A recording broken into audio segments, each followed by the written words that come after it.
Vento factor निकालना मैं dimerisation में, ठीक है।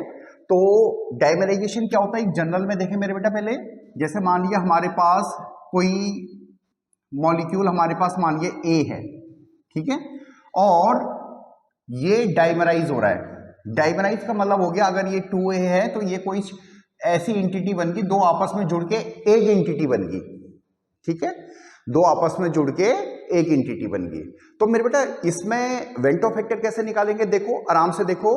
वेंटो फैक्टर क्या है, हमारे number of entity present after dimerisation और इक्विलिब्रियम, और कुछ भी मतलब आफ्टर एसोसिएशन डिसोसिएशन, जब आपने एक्सपेरिमेंट परफॉर्म कर दिया उसके बाद जो हमारी एंटिटीज बची हैं टोटल, ठीक है, यहां के भी जोड़ के वहां के भी जोड़ के, upon total number of entities taken initially. तो मेरे बेटा अभी मान लिया कि कंप्लीट डाइमराइजेशन हो गया है, कंप्लीट।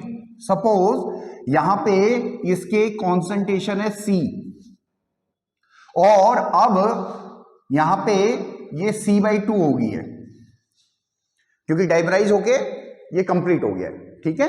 तो आप ये देखो ये कंप्लीट हो चुका है इनिशियल, बल्कि उसको ऐसे लिख लेते हैं, इनिशियली ऐसा था, फिर उसके बाद ये 0 हो गया तो ये C/2 हो गया, ठीक है। तो हमारा वेंटो फैक्टर क्या होगा मेरे बेटा, C/2 upon C initial concentration, यानी 1/2 यानी 0.5, ठीक है। होप सो आपको समझ में आया होगा ये। ऐसे मेरे बेटा टेट्रामराइजेशन में भी हो जाएगा। टेट्रामराइजेशन में क्या हो जाएगा मेरे बेटा, देखो वेंटो फैक्टर इन टेट्रामराइजेशन, मेरे बेटा ऐसे हमारा टेट्रामराइजेशन में भी हो जाएगा। वेंटो फैक्टर इन टेट्रामराइजेशन में क्या होगा मेरे बेटा, जिसमें इधर से 4 एंटिटी जुड़ के एक एंटिटी बनाएंगे, ठीक है। इनिशियल कॉन्सेंट्रेशन क्या मान ले मेरे बेटा, C, इधर 0, ठीक है।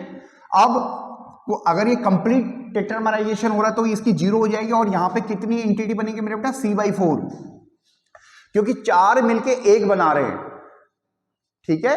तो अगर यहां से C एंटिटीज अगर टेट्रामराइजेशन के लिए जा रहे हैं तो हमारे पास एक ही एंटिटी बनेगी, इसलिए C/4।